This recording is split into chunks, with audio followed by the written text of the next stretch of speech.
मी देवेंद्र गृहवंशी आणि माझी पत्नी नंदा गृहवंशी, आम्ही दोघं पती पत्नी 100% ब्लाइंड आहे. आणि माझ्या मुलाचा मी अंजनगाव रोड शिवाजी शाळेसमोर राहतो आणि तिथे माझ्या मुलाचा ॲक्सिडेंट झाला आणि माझी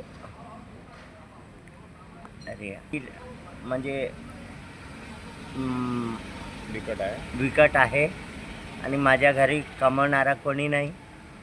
एवढं लागलं त्याला ॲक्सिडेंट झाला, तिथं काही तर कामधंदा ठप्प झालेला आहे मुलामुळं.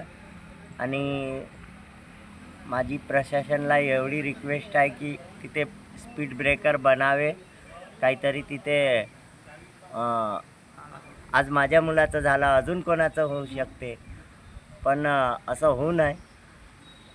जर हे कारवाई झाली नसल्यास आम्ही ब्लाइंड अंध लोक तिथे 6-7 दिवसानंतर मोर्चा तिथे उपोषणाला बसणार आहे आम्ही.